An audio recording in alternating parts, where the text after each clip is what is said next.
हमारे आज के पहले सेगमेंट की तरफ बढ़ने का, और एक एक करके उन शेयरों को लेकर के आते हैं जहां पर आज के ट्रेंड जो है वो बनता हुआ दिखाई दे रहा है। अब समझ में नहीं आ रहा क्योंकि आज सेकंड हाफ जो हमारा दूसरा सेगमेंट होगा उस पर हम रेट कट पे ही फोकस करेंगे, लेकिन फर्स्ट हाफ में जो ट्रेंडिंग में है सर, वो भी शेयर वही सारे हैं जो कि आज रेट कट से प्रभावित हो रहे हैं। पहली टिप्पणी एमएनएम फाइनेंशियल को लेकर के, अभी ट्रेंड में आता हुआ 4% की तेज़ी एमएनएम फाइनेंशियल पे आती हुई दिखाई दे रही है। आपकी टिप्पणी क्या रहेगी सर? करंट लेवल पे 0.25% ऊपर 360 का लेवल देखने को मिल रहा है। अभी क्या 52 वीक हाई के नज़दीक है, करीब करीब 20-22 रुपये की दूरी रह गई है। आपकी टिप्पणी क्या रहेगी? अभी क्या कर सकते हैं? डेफिनेटली विपुल जी, पॉसिबल है। देखिए, एक ब्रेकआउट आया था। ब्रेकआउट के बाद स्टॉक, हर कोई स्टॉक में ब्रेकआउट आने के बाद कंसोलिडेशन होता है, तो कंसोलिडेशन भी कंप्लीटेड है। उसके बाद कभी जो है फिर से न्यू हाई जाने के लिए रेडी हो रहा है। ट्रिपल टॉप फॉर्मेशन के ऊपर सस्टेन कर रहे हैं। जिनके पास पोजीशन है होल्ड करने का सलाह रहेगा। जिनके पास नहीं है वो क्या करें? मतलब दूर रहे अभी? जिनके पास नहीं है, आप पोजीशन बिल्ड करके भी यहाँ पे जा सकते हो विथ स्टॉप लॉस ऑफ 325।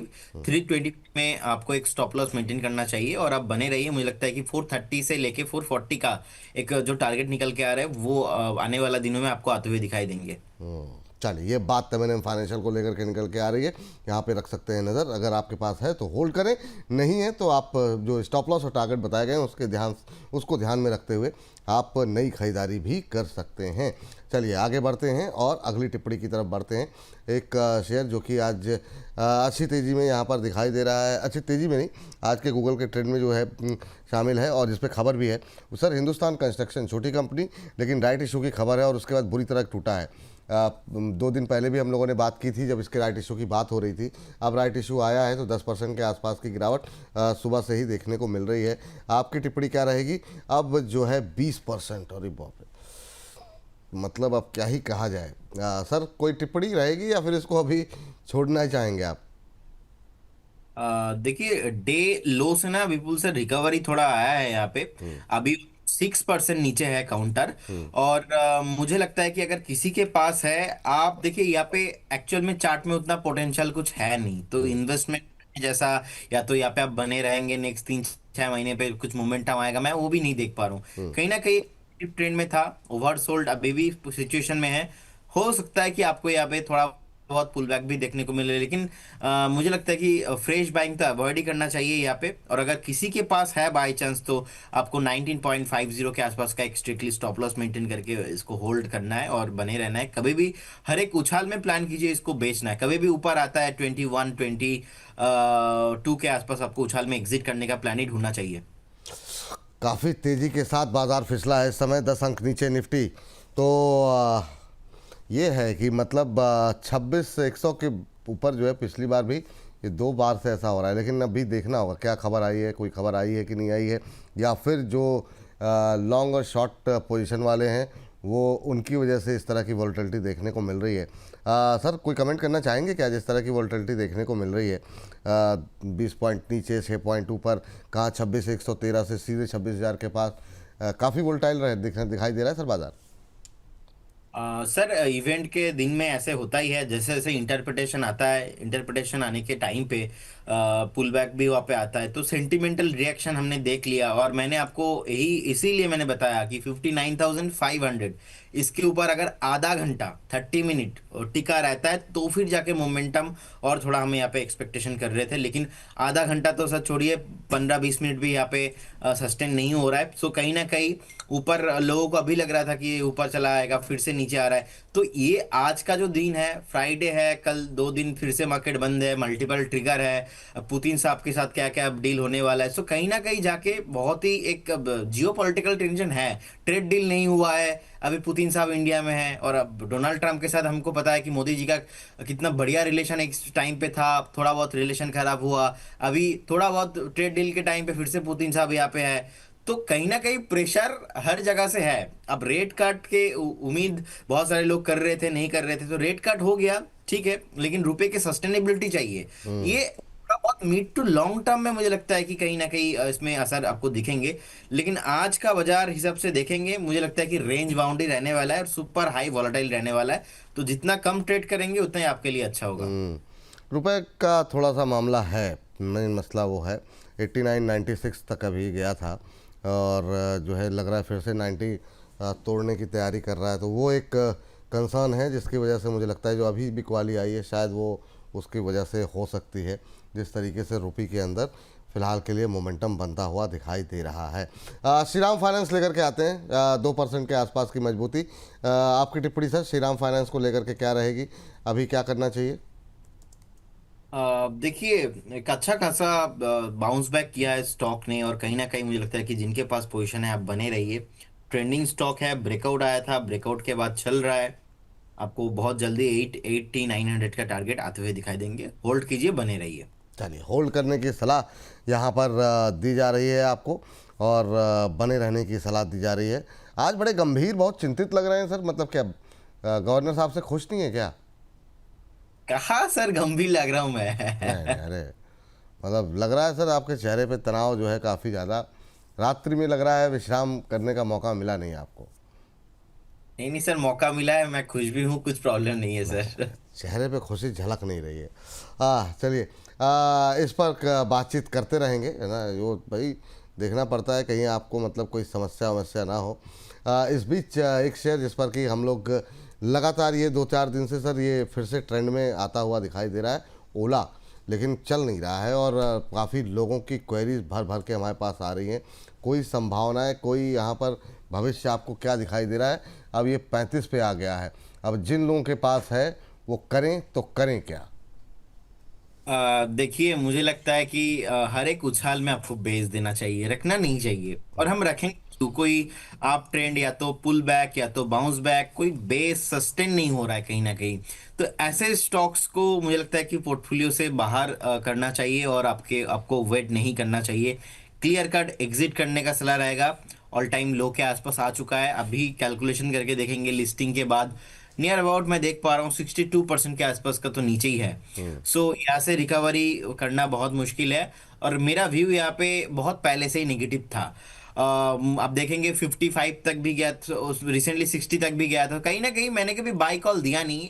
एक बार हमने दिया था, 2-4 दिन में टारगेट अचीव, प्रॉफिट बुक। उसके बाद कभी भी कोई मोमेंटम में इसमें हम लोग बोलते गए बहुत सारे बातें, अरे नहीं हो, ओला ओला ओला ऊपर आएंगे, लेकिन हमने कभी कॉल नहीं दिया, क्योंकि एक ही सेम ये स्टॉक।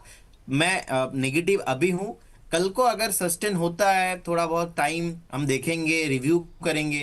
अगर 35 का हम बाई नहीं करेंगे, हम 60 में जाके बाई करेंगे तो भी चलेगा, लेकिन 35 में बाई करने का कोई मतलब नहीं है। जो स्टॉक लिस्टिंग के बाद लगातार नीचे आ रहे, ऐसे ट्रेंड को मार्केट में ऑलवेज अवॉइड करना चाहिए। ठीक है सर, अवॉइड करने की सलाह है ओला को, और जहाँ पर भी कोई बाउंस मिले, कहीं पर आ जाए तो निकलने की कोशिश कीजिए। फिर कभी कुछ होगा, कुछ बदलेगी कहानी तो देखा जाएगा। अभी के लिए ये लॉस आपके लिए बढ़ाता हुआ, समस्या बढ़ाता हुआ दिखाई दे सकता है। हिमाद्री स्पेशलिटी, कल भी इस पर आपसे बातचीत की थी, आज भी 2.25% ऊपर है। क्या संभावनाएं दिखाई दे रही हैं? ये सेक्टर भी अच्छा परफॉर्म कर रहा है, बीते 2 दिनों से अच्छा मोमेंटम भी देखने को मिल रहा है। क्या टिप्पणी रहेगी सर? पिछले 4-5 दिन के अंदर 7-8% की रैली आ चुकी है हिमाद्री के अंदर। डिस्क्लेमर देना चाहूंगा विपुल सर, इसमें ऑलरेडी हमने एक कॉल भी दिया है, और मुझे लगता है कि पोजीशन को कैरी फॉरवर्ड करना चाहिए। एक 485 500 तक रैली आपको कंटिन्यू होते हुए दिखाई देंगे, तो जिनके पास पोजीशन है आप बने रहिए। इनके पास है, अभी होल्ड करके जा सकते हैं। यहाँ पर प्रदीप जी की तरफ से कॉल भी यहाँ पर दी गई है, ये राय यहाँ पर निकल करके आई है। और एक जो है आज ज़्यादातर, लेकिन जो शेयरों में ट्रेंड में है उस पर हम अलग से सेगमेंट करना चाह रहे हैं, लेकिन वो जो है ज़्यादातर काफ़ी अच्छी रैली आ चुकी है सब में। लेकिन इंटरेस्ट रेट वाले शेयरों पे अभी हम सेकंड सेगमेंट करना चाह रहे थे सर। एक शेयर बीच में काफ़ी चला, 1-2 दिन लगातार मोमेंटम रहा, वो है रहा लेमन ट्री। हम लोगों ने उतनी बात नहीं की उस पर, लेकिन ये शेयर अभी भी 1% आज तो ऊपर है, लेकिन बीच में एक अच्छी रैली देखने को मिली थी। इस सेक्टर को लेके, इस थीम को लेके क्या व्यू है सर आपका? 1% के आसपास की तेज़ी जो है वो लेमन ट्री में देखने को मिल रही है। Obviously hotel and resort overall जो इंडस्ट्री है विपुल जी, मैं इसमें भी पॉजिटिव हूँ, लेकिन उतना एग्रेसिवली भी नहीं। हमें लगता है कि it will take some time, थोड़ा टाइम चाहिए होगा। इमीडिएट लेवल पे यहाँ पे कोई किक नहीं है ज़्यादा, लेकिन सस्टेनेबल ग्रोथ कंटिन्यू रहने वाला है। और लेमन ट्री का अगर हम बात करेंगे, अभी 163 164 के आसपास का भी प्राइस है। जिनके पास पोजीशन है, हमें लगता है कि उनको होल्ड रखना चाहिए, एक सस्टेनेबल ग्रोथ दिखा रहा है। इनफैक्ट 2023 से आप देखेंगे लगातार, आप कंपनी ऑलमोस्ट उस टाइम से तो डबल ही हो गया है। सो लास्ट 2 साल में डबल हो चुका है स्टॉक। अभी बने रहने का सलाह होगा, एक यहाँ पे स्ट्रिक्टली स्टॉप लॉस रहेगा 140 के आसपास मेंटेन कीजिए। आपको 200 एंड अबव प्राइस आते हुए दिखाई देंगे। कुछ क्वार्टर का रिजल्ट देखना इंपॉर्टेंट रहेगा। जी ठीक है, हमारे साथ वीएलए अंबाला जी भी जुड़ चुकी हैं। अंबाला मैम, बहुत बहुत स्वागत है आपका आज की इस चर्चा में जुड़ने के लिए। गुड और मॉर्निंग। Good morning ma'am. और क्या लग रहा है बाजार, जो लोग चाह रहे थे वो तो कर दिया आरबीआई ने, लेकिन बाजार जो है वो थोड़ा सा उतना खुश नहीं दिखाई दे रहा है। ऊपरी स्तरों से बार बार फिसलन आ रही है। क्या टिप्पणी रहेगी, और 25 बेसिस पॉइंट की कटौती को संक्षिप्त उत्तर कैसे देख रहे हैं, क्योंकि अभी हमारा सेगमेंट चल रहा है, उसमें बाकी बाकी चीज़ें डिटेल में बाद में बात कर लेंगे। देखिए, ये पूरा जो एफर्ट है, ये जो रेट कट हुआ है, लोन्स ले लोग, सस्ता करें, कंज्यूमर मार्केट बढ़े, जो एक्सपोर्ट घटे हैं ट्रेड पैक्ट्स की वजह से उसको थोड़ा सा बूस्ट किया जाए, कॉस्टिंग घटाने के लिए फोकस रहा है। तो ये एक अच्छा कदम है, लेकिन शायद बाजार ये तो एक्सपेक्ट नहीं कर रहा था, क्योंकि जीडीपी का डेटा जो बताया गया, जो डिक्लेयर्ड हुआ है, उसके बाद भी अपनी करेंसी की जो डिक्लाइन है, अभी भी मैं आई वाज जस्ट ट्रैकिंग कि जी जो दिसंबर का यूएसडी आईएनआर है, वो अभी भी 90 के पार चला गया वापस से। तो सेंटिमेंट्स उतने बूस्ट नहीं होंगे। मौका मिले तो सेल ऑन राइज करो मार्केट में, मिड सेलेक्ट में, निफ्टी में। बैंकिंग को थोड़ा सा कॉशियस अप्रोच जरूर रखना, क्योंकि ये जो न्यूज है, ये एनबीएफसीज, नॉन बैंकिंग कंपनीज के लिए एक पॉजिटिव न्यूज रहेगी। निफ्टी फाइनेंशियल्स को केयरफुली टैकल करना है अभी। चलिए, तो ठीक है। यस। ठीक मैम, ठीक। हाँ, चलिए आप जरा हमारे सेगमेंट पर भी फोकस करते हैं, जो ट्रेंडिंग स्टॉक्स हैं एक एक करके उसको लाते हैं। प्रदीप सर, एक जरा माइंड वेस्ट देखिए, इस पर जो है एक बार आपने कॉल भी शायद दी थी, और कई सारे दर्शकों की, ये हमारे चैट बॉक्स से सवाल है। कुछ लोगों ने लिया हुआ है 50 शेयर 1283 पे। हाल की लिस्टिंग है, ज़्यादा पुरानी लिस्टिंग नहीं है। का कोई टिप्पणी, कोई सुझाव इस पर रहेगा माइंड वेस्ट पे? सर, हमने 1250 में कॉल दिया था, और आपको याद ही होगा कल हमने आपको बोल के प्रॉफिट भी बुक करा दिया था, 1500 के ऊपर था प्राइस। जी सो कहीं इसमें तो सर टारगेट अचीव हो चुका है और इतना ऊपर आया है, हमें लगता है कि एक बार फिर से 1350 तक आ सकता है। अगर किसी के पास है, एक बार प्रॉफिट बुक करके निकल जाइए एग्जिट करके। चलिए, 1283 पे आपने लिया हुआ है सर, जैसा आपने बताया, तो आपको अच्छा प्रॉफिट हो रहा है। 1283 पे लिया हुआ है, प्रॉफिट बुक कर लें, यही सलाह है ना सर? जी जी जी, न्यू कंपनी है, इतना अच्छा बढ़िया प्रॉफिट हो रहा है, वो भी इतने शॉर्ट टाइम में, तो प्रॉफिट करने का सलाह रहेगा। चलिए, ठीक है। एक पिरामल फाइनेंस आप देखिए मैम, रश्मि जी हैं हमारी, जानना चाह रही हैं और कह रही हैं कि अभी यहाँ पर टारगेट अगर रखना हो तो क्या रखा जाए। आज जितनी फाइनेंस से जुड़ी हुई कंपनियाँ हैं, एनबीएफसीज हैं, उन सब में अच्छा मोमेंटम बनता हुआ दिखाई दे रहा है। आपकी टिप्पणी क्या रहेगी इस शेयर को लेकर के? अभी 2% के आसपास की गिरावट यहाँ पर देखने को मिल रही है, क्या सलाह रहेगी? First of all disclosure, listing दिन के बाद पिरामल को मैंने भी बाय किया था, एक शॉर्ट टर्म ट्रेड उसमें प्लान करके। Right now it's not in my portfolio, but ये लास्ट मंथ की ही बातें है। सो पिरामल फाइनेंस अगर आपको थोड़ा सा डिस्काउंट पर मिले तो इसको खरीदा जा सकता है। Even I would look for कि अगर ये 1300 के आसपास वापस मिलता है या 1350 के आसपास वापस मिलता है, तो इसमें एक बाइंग का व्यू फिर से बना सकते हैं। But as of now at 1470 this is not the right time, so wait and watch for a better price, ताकि आपको एक अच्छा रिस्क रिवॉर्ड मिल सके। ठीक, ये बात यहाँ पर निकल के आई है। चलिए, तो ये बात है। इसके अलावा जो है आगे बढ़ते हैं और अगली टिप्पणी अगले शेयर पे जो है लेकर के आते हैं। आज सर एक टिप्पणी जो है आपकी जानना चाहेंगे, ग्रो को लेकर के आप दोनों की टिप्पणी जानना चाहेंगे। ग्रो जो है ट्रेंड पे तो रहता ही है, और साथ ही साथ हमारे चैट बॉक्स में भी काफ़ी लोगों के सवाल हैं। ये मतलब एक दो तरह की बातें थी कि ये तो या तो बहुत ऊपर जाएगा, एक ये थी कि बहुत तेज़ी से नीचे आएगा। दोनों नहीं किया इसने, और एक लेवल को आराम से अपने होल्ड करता हुआ दिखाई दे रहा है। बाजार की गिरावट में भी अभी भी 145, 46, 48 के आसपास बना हुआ है। पहले आपकी टिप्पणी क्या रहेगी सर? आपने इस पर काफ़ी बुलिश रवैया अपनाया था। अभी क्या, किन लेवल्स पे आप इन पे दोबारा एंट्री की सलाह देंगे या एवरेजिंग की सलाह देंगे, जो लोग हायर लेवल पे लिए हुए हैं? आपकी सलाह क्या है प्रदीप सर? देखिए 112-15 से डिस्कशन स्टार्टिंग हुआ था और 192-93 का टॉप भी बनाया। तो मुझे लगता है कि शॉर्ट टाइम फ्रेम में जितना ऊपर आना था आ चुका है, और कहीं ना कहीं अभी ये नहीं चलेगा, जैसे कि एनएसडीएल के साथ भी हमने देखा था। और कोई भी न्यू स्टॉक लिस्टिंग होने के बाद अगर सुपर मूव आ जाता है 3 4 5 दिन 10 दिन में, तो कहीं ना कहीं उसके बाद कंसोलिडेशन हम देखते ही है। तो हमें लगता है कि कंसोलिडेशन रेंज के अंदर ही अभी ये फंसा है। It will take few times, हो सकता है कि 2 3 महीने लग जाए, यहाँ पे ही रहे ग्रो।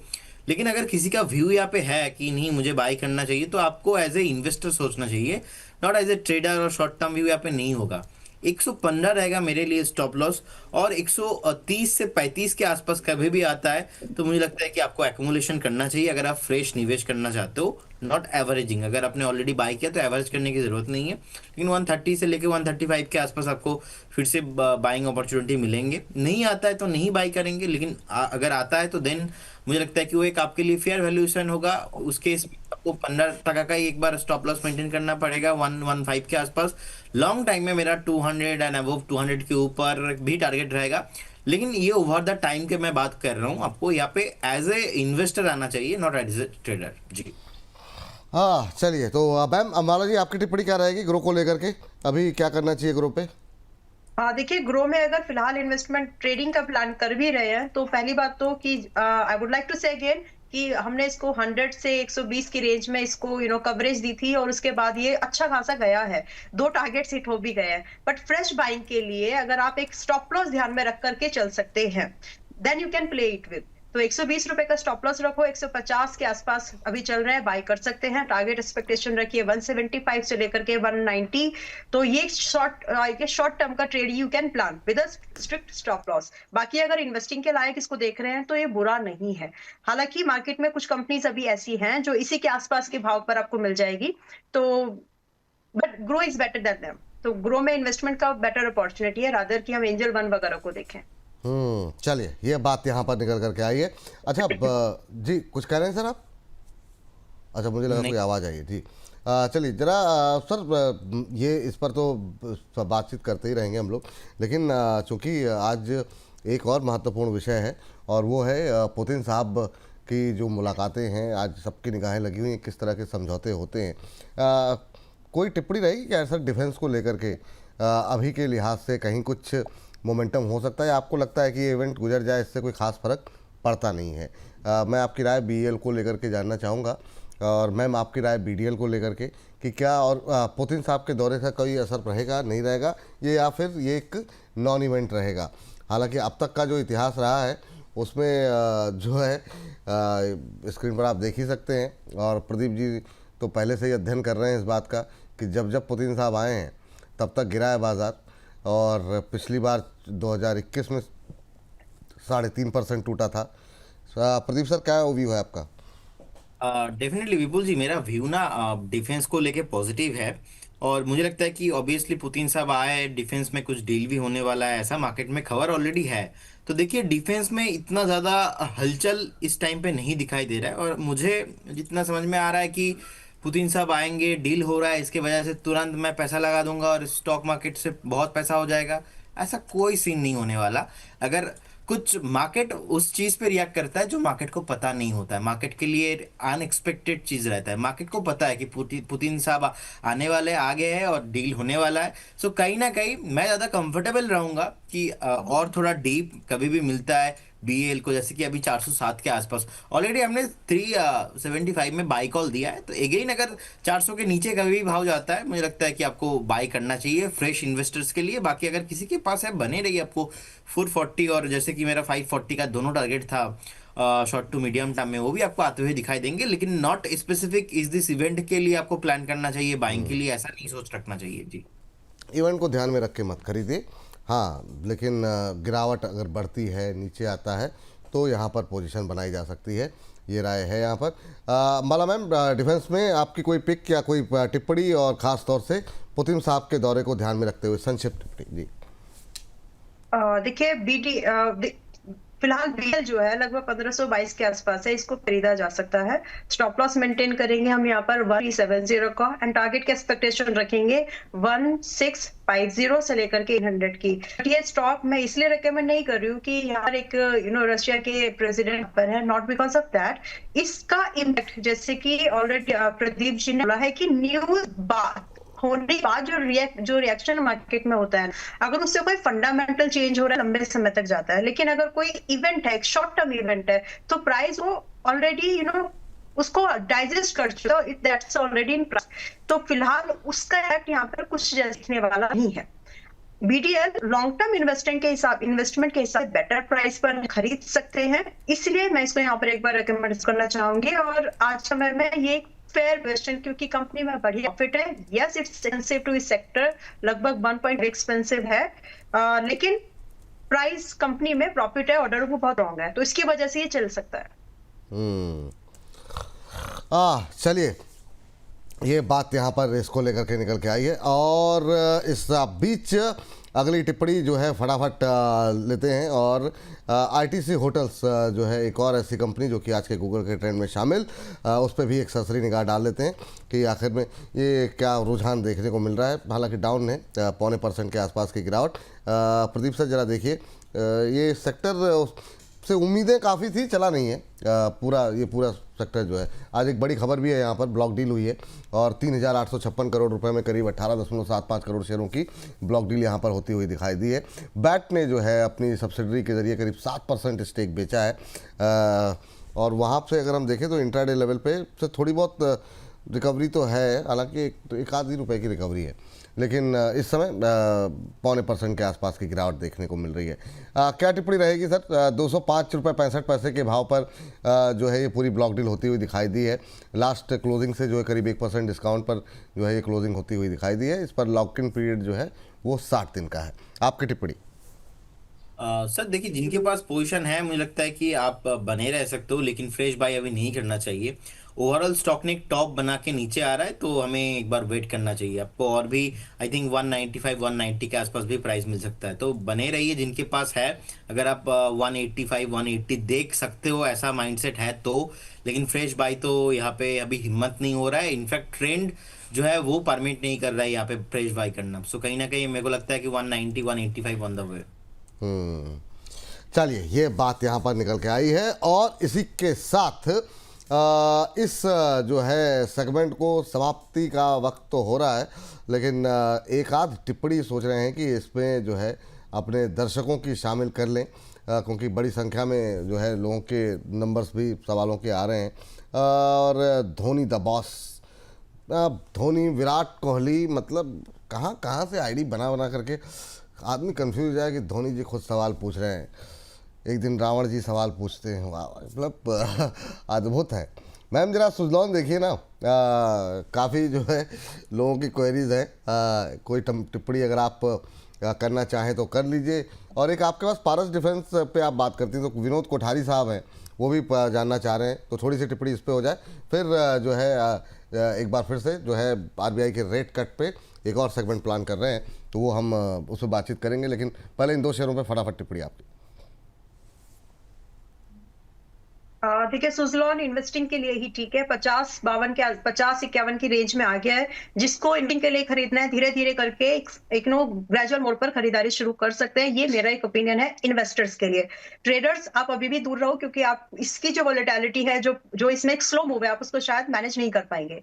तो इन्वेस्टर्स के लिए ठीक है, 60 से 75 रुपीज के टारगेट मिल सकते हैं। और जो व्यू है वो आज से 1 साल से 1.5 साल का है, तो आप अगर उसको मैनेज कर सकते हैं, इट इज लाइक 40 to 60% की अपसाइड मूवमेंट की पोटेंशियल है। चाहे तो आप इसको एक बार कोशिश जरूर कर सकते हैं। कंपनी में फंडामेंटल बिजनेस को लेकर के, प्राइस को लेकर के कोई प्रॉब्लम नहीं है, बस चल नहीं रहा है, चलेगा, थोड़ा सा टाइम लेगा। ये बात निकल के आई है। जरा पारस पे जरा नजर डालिए, लेकिन इस बीच बाजार पे नजर डालिए। जी हाँ, 26,128 का लेवल निफ्टी ने। इतनी ज़्यादा वॉलेटिलिटी, क्या उतार चढ़ाव बाजार के अंदर देखने को मिल रहा है। अभी लाल निशान में, और बीते 5 मिनट के अंदर फिर से जो है हम देख रहे हैं कि करीब करीब 90 अंकों से ज़्यादा की तेज़ी। ये जिस तरीके से ये जो जिगजैग बना हुआ है ना, ये धड़कनें बढ़ा देता है कई लोगों की। और ये आज बुल और बेयर में जो है ना बहुत ज़बरदस्त लड़ाई चल रही है। अब देखना ये होगा बाजी कौन मारता है, क्योंकि एक तरफ 26,100 के ऊपर शॉर्ट पोजीशन काफ़ी बन रही है और नीचे से खींचने वाले भी लोग भी काफ़ी पूरी कोशिश कर रहे हैं। तो आज देखना होगा दोपहर के बाद बाजी कौन मारता है, क्योंकि फ्राइडे का है सेशन। बहुत लोग पोजीशन अपनी ले जाना चाहेंगे नहीं, तो नज़रें हैं इस बात पर कि दोपहर के बाद, अभी तक तो बीता जो 1.5 घंटा रहा है वो थोड़ा सा बुल अभी शक्तिशाली दिखाई दे रहा है, लेकिन 2 बजे के बाद क्या बियर भारी पड़ेगा, इस पे रहेंगी निगाहें हमारी। कोई कमेंट आप लोगों के सर, अभी जिस तरह की वोल्टिलिटी देखने को मिल रही है प्रदीप जी और अंबाला मैम, पहले प्रदीप सर आप, जिस तरीके से ये फिर से बाउंस बैक आया है। सर मुझे लगता है कि मैंने आपको वही अभी बताया था कि वॉलेटिलिटी रहने वाला है। इन्वेस्टर्स को अभी बने रहिए आप, लेकिन ट्रेडर को कोई भी ट्रेडिंग नहीं करना चाहिए आज। और 59,500 अगर इसके ऊपर सस्टेन होता है तो ये कमेंट मैंने 3 बार किया और 3 बार में से 2 बार ऊपर 2 बार नीचे गया। इसीलिए मैं बोल रहा हूँ कि आपको ट्रेडर एज ए ट्रेडर अभी कुछ नहीं करना चाहिए। सस्टेनेबिलिटी बहुत इंपॉर्टेंट है। 59,500 इसके ऊपर सस्टेन करने पे आपको ऑलमोस्ट 60,000 एंड उसके बाद 60,200 के आसपास का प्राइस भी आते हुए दिखाई देंगे।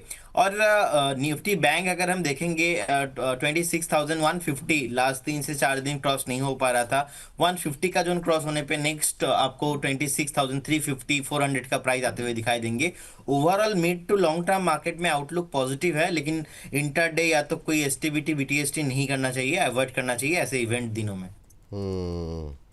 ये बात जो है निकल करके आई है। और इन सब के बीच अंबाला मैम आपका व्यू निफ्टी पे, और फटाफट, और उसके बाद इस सेगमेंट को करें समाप्त, क्योंकि 11:30 बजे जो है इस सेगमेंट को हम प्रयास करेंगे कि अपने दर्शकों के लिए उपलब्ध करा दें। जी मैम। जी देखिए, निफ्टी में इंडेक्स लेवल पर एक न्यूट्रल स्टैंड आप लेकर के चल सकते हैं अगर आपको उसको स्ट्रैटेजी में कन्वर्ट करना है। तो आज से जो अगली से अगली एक्सपायरी है जो कि होने वाली है आपकी 16 दिसंबर को, उस एक्सपायरी में आप एक न्यूट्रल स्ट्रैडल स्ट्रैटेजी बना सकते हैं जिसकी कॉस्ट आज आपको लगभग 300 से 330 के आसपास आएगी। तो ये एक व्यू है जो कि ट्रेड किया जा सकता है, बिकॉज यहाँ से अगले 5-6 दिन का जो नजरिया है वो एक रेंज में बता सकती हूँ कि किस रेंज में ये ट्रेड हो सकता है। लगभग 26,350 से लेकर के लगभग 25,850 इस रेंज में ही हम अगले 7 से 8 दिन ट्रेड होने वाले हैं। तो ये जो स्ट्रैटेजी है ये बेटर आपको एक रिटर्न प्रोवाइड कर सकती है। और साथ में इंडिया विक्स लोअर है, इसलिए आपके premium next to next expiry के होने के बाद भी अफोर्डेबल प्राइस पर है, so you can make it.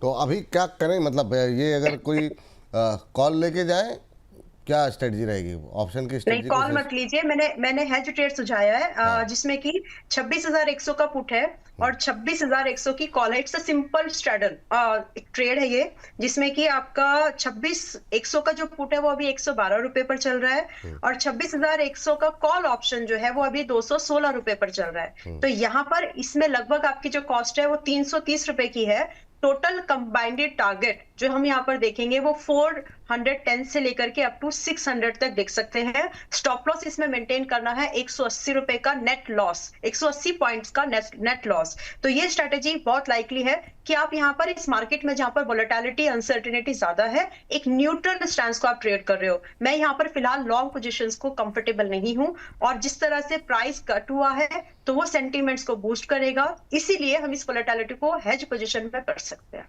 चलिए ठीक है, उम्मीद करते हैं आप लोगों ने ये जो स्ट्रेटजी सजेस्ट की गई है उसको नोट डाउन कर लिया होगा। नहीं किया गया है आपने तो थोड़ा सा पीछे जाइए, नोट डाउन कर लीजिए और उसके हिसाब से प्ले कर सकते हैं आप इसे।